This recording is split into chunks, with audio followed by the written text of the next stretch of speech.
Chennai basin bridge பாலம் அருகே கூவத்தில் lorry கவிழ்ந்த விபத்தில் ஒருவர் உயிரிழந்தார். இதன் விவரங்களை செய்தியாளர் பிரசாந்திடம் கேட்கலாம். பிரசாந்த், இந்த விபத்து எப்போது நிகழ்ந்தது? கூவத்தில் கவிழ்ந்த லாரி விவரங்கள் ஏதாவது தெரிய வந்திருக்கிறதா?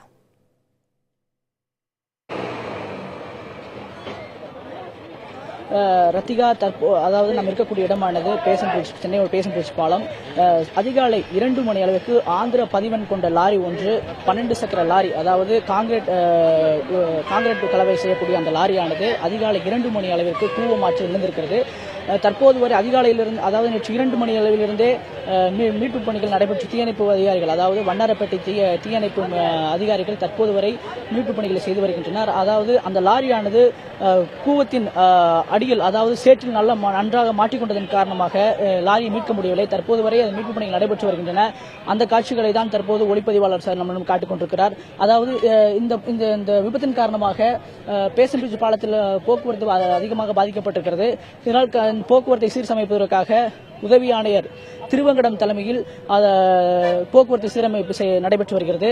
குறிப்பாக வியாசர்பாடியிலிருந்து வரக்கூடிய வாகனங்கள் அனைத்துமே காந்திநகர் வழியாக சென்ட்ரலுக்கு அனுப்பப்படுகிறது. அதே போல அங்கிருந்து வரக்கூடிய வாகனங்கள் அனைத்துமே வியாசர்பாடியில், அதாவது புளியந்தோப்பு நெடுஞ்சாலை வழியாக திருப்பிவிடப்பட்டிருக்கிறது. தற்போது வரை இந்த போக்குவரத்து இந்த நிலையில் அதிகமாக பாதிக்கப்பட்டிருக்கிறது.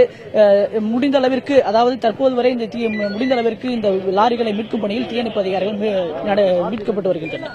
பிரசாந்த், விபத்து குறித்த காரணத்தை காவல்துறையினர் என்ன சொல்றாங்க? பிரசாந்த், விபத்துக்கான காரணம் குறித்து காவல்துறையினர் என்ன சொல்றாங்க? வண்ணாரப்பேட்டை காவல் நிலைய ஆய்வாளர்கள் தற்போது வரை விபத்துக்கான காரணம் குறித்து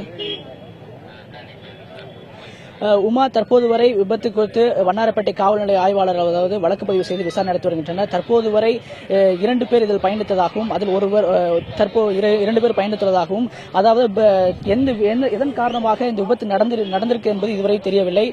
குறிப்பாக தற்போது பரந்தாமன் என்ற ஒரு 15 வயது மிக்க நபர் ஒருவர் அரை நிமிடத்திற்கு முன்பாக மீட்கப்பட்டு அவர் ஸ்டான்லி அரசு மருத்துவமனைக்கு அவர் உடலான கொண்டு சென்றப்பட்டிருக்கிறது.